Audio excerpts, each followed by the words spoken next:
Hey everybody, how's it going today? Hopefully going well. I've been wanting to talk about handheld radios again for a while and just kind of talk through some of the ones that I have and what they can do, what to use them for. Um, there'll be a link in the description. No, there won't. We are in very precarious times, and there have been some instances where there's been power outages and storms coming through and hurricanes and all kinds of crazy stuff, particularly down in the southeast when we had all that mess um, in North Carolina and Kentucky and Tennessee and that whole shtick. But just wanting to talk through real quickly uh, some options that I have. So without any further ado, here we go.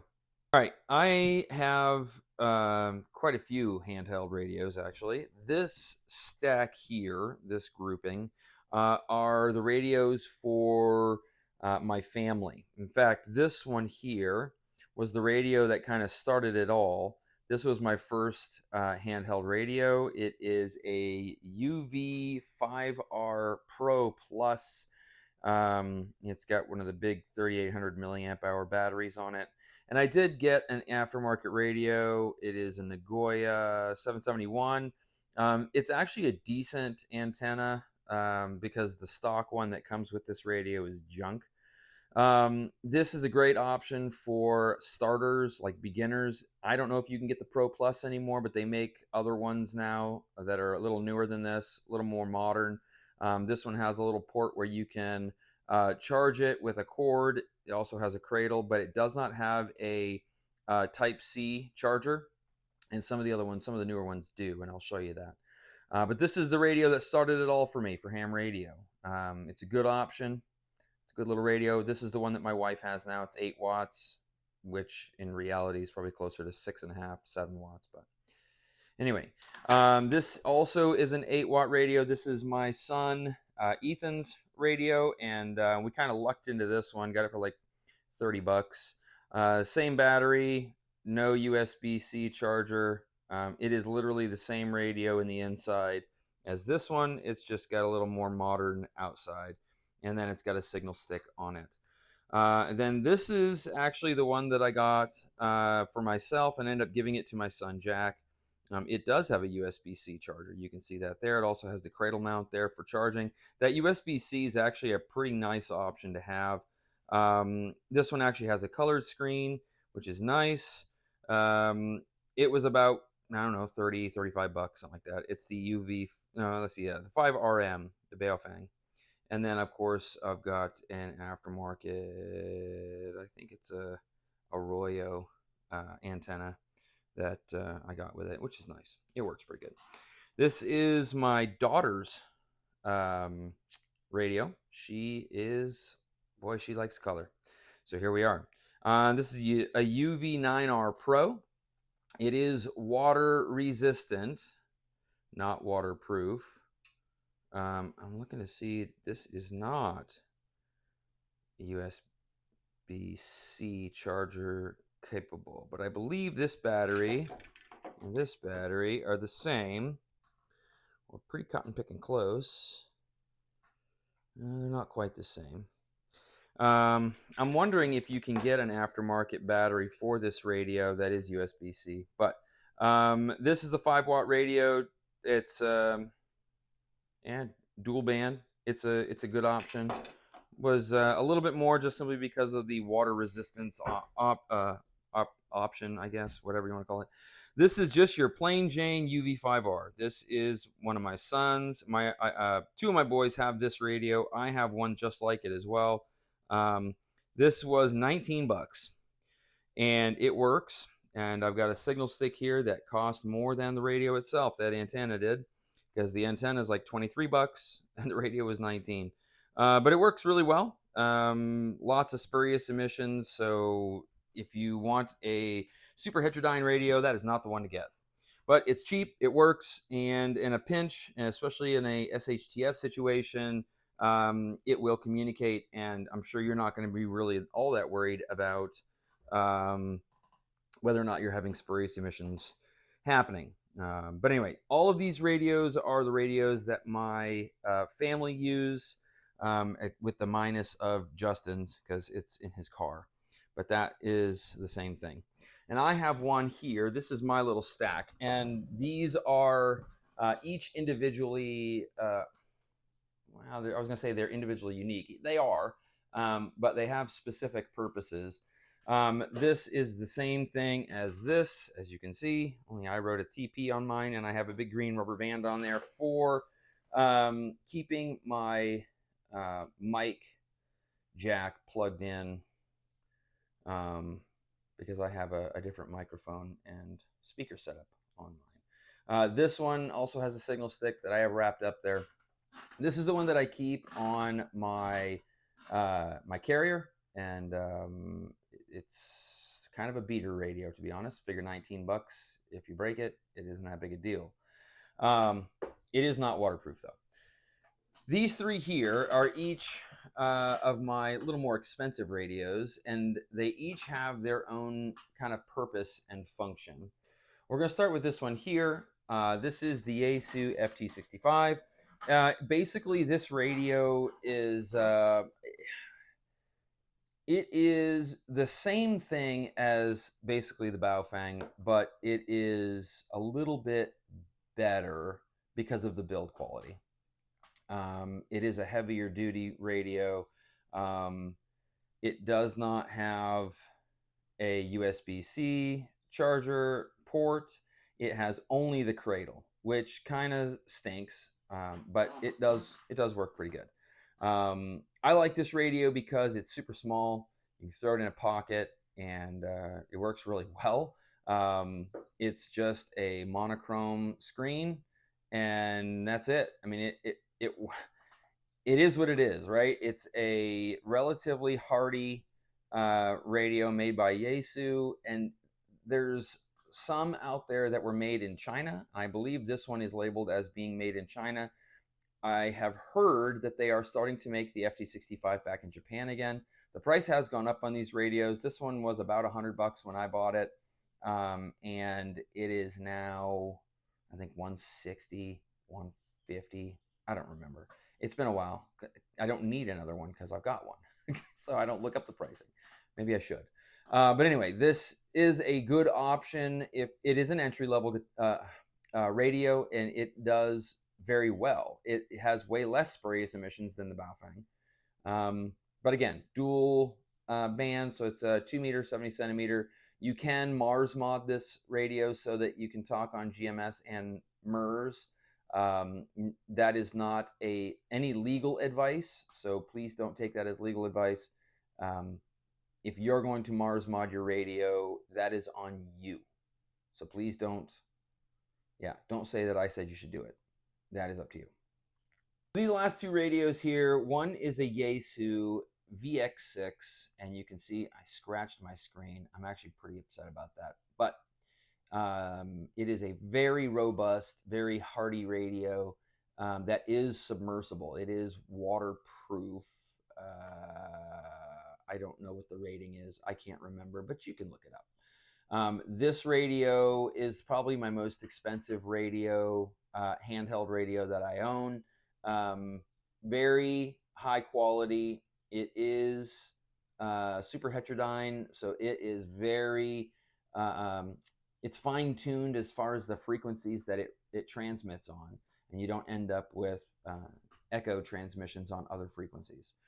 So this radio is awesome. I love it. This is my daily carry. It's the one in my bag. This radio has the ability to receive shortwave. It also does 6 meters. It can also receive all your air bands. It can receive 2 meters, or both receive and transmit on 2 meters.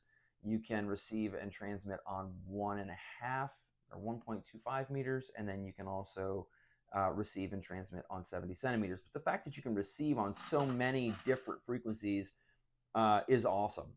It does do shortwave, AM, FM, and then also your marine bands. It'll receive those. In fact, I think it'll transmit on the marine bands.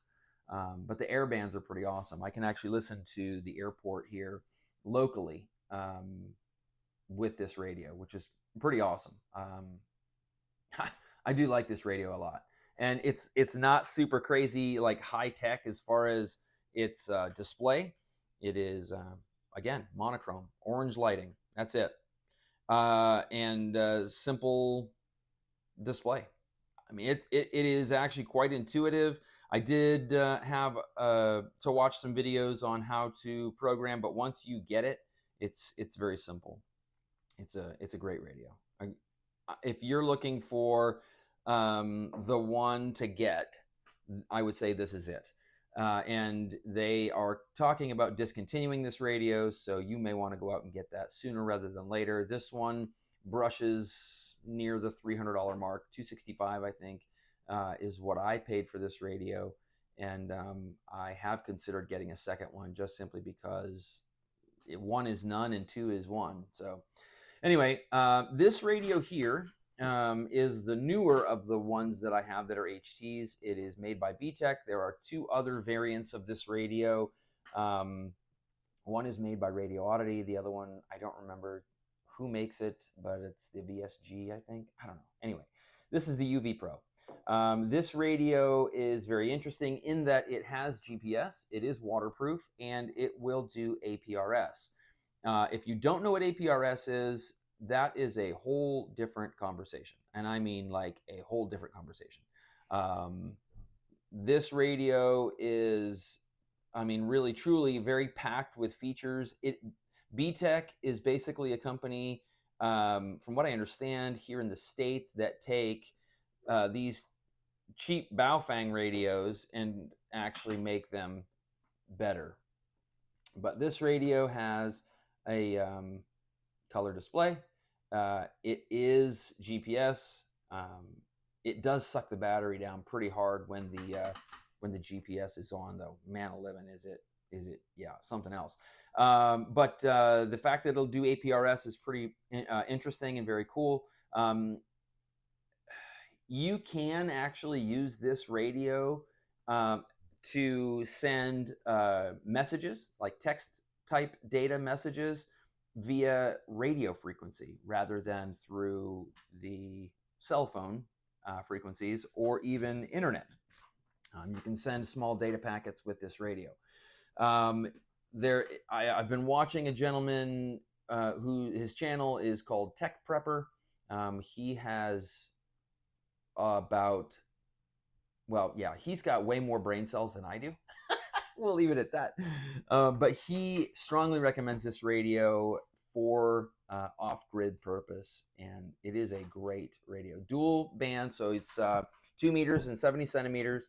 It can receive outside of that a little bit, but it's not a tri-band radio. I have not seen anybody do any kind of Mars mods with this radio as far as unlocking it to other frequencies. You can use the GMRS, FRS, and you can use the MERS stuff with this, and you can at least receive the marine bands on this. I don't know if you can transmit on them. I have not tried. But it is a decent option. It's pretty robust. If you're looking for a radio that is going to do dual band, you want it to be submersible, and you want it to be pretty rugged, and you have a budget that's a little more than one of these, and you're not going to do APRS, that's the one. Don't let anybody tell you any different. That's the radio you want. This radio is the way to go. I truly, truly love this radio. It is fantastic. This is a good option if you're going to do APRS and you don't want to spend $700 on a Kenwood or $500 to $600 on an ICOM. This is a good option for that. Yaesu makes the FT5, I think, FT5D. I don't know. It also does APRS, but I mean, it's a good option. It's also way more expensive than this radio. Yeah, I think this is a better option just because it saves you money. So Anyway, these are the handhelds that I own and that I use on a regular basis.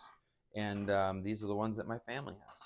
And they are all adequate. They work perfectly. In the event of a SHTF situation where maybe your cell phone is down and you're not able to communicate with anybody outside of your immediate vicinity, these are options that I would say are good options, and there's various price tags here. The cheap ones are 20 bucks. You have stuff that's still cheap, but $35 gives you a few more watts of transmit.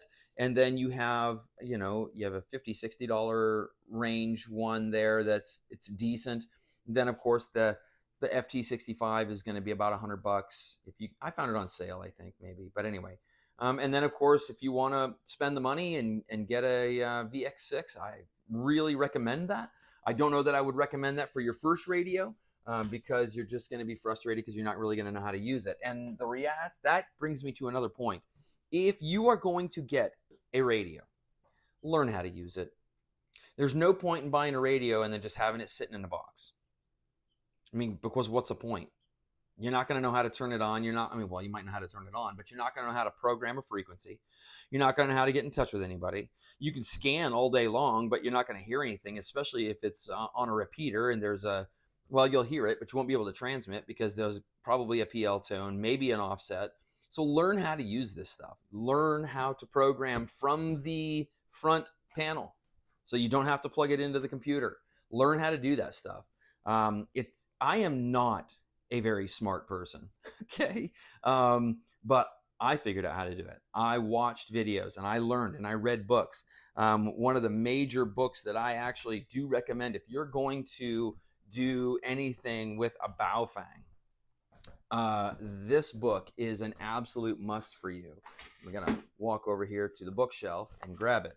This book is worth its weight in gold. And don't get a cheap knockoff version. You need to get this specific book right there. The Gorilla's Guide to Baofeng Radio by NC Scout. He has a whole video series on YouTube about this book and how to implement the things that are said in this book. It is worth it. It's worth the money to buy it.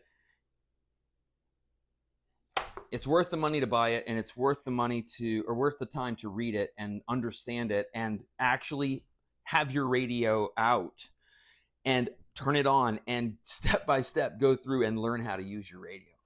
Because there's no point, like I said, there's no point in having a radio if you're not going to learn how to use it. So anyway, folks, hope y'all have a great one.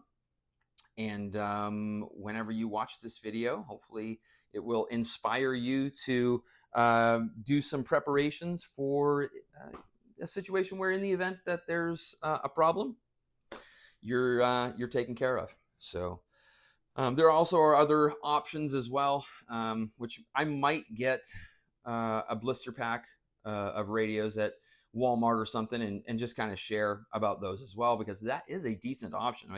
If that's all you know how to do is go to Walmart and buy a blister pack of Motorola's, those are on the FRS or GMRS frequencies. And they are generally under 2 watts, or 2 watts is about the max on power. So you're limited as far as how far you can go with this. But reality is, if that's all you've got, that's all you've got. And it's better than nothing. It's better than nothing. Like with these radios, if I hit a repeater, I can talk 40 miles away. I mean, and that's crazy, right? On a little 5-watt radio, I can communicate with someone 40 miles away if I hit a repeater. I have done contacts with a friend of mine without the repeater in the middle to push my signal 14 miles. And it was fine. It worked perfect. And I may show the antenna and go through how to build one that works really well. It's a directional thing. But anyway, that's a time for a different video on that one. We'll consider it. I'll consider it. Anyway, but yeah, Get a radio, get the book. Seriously, for 45 bucks, you can get a radio and that book, and you'll be ready to go. Stay prepared.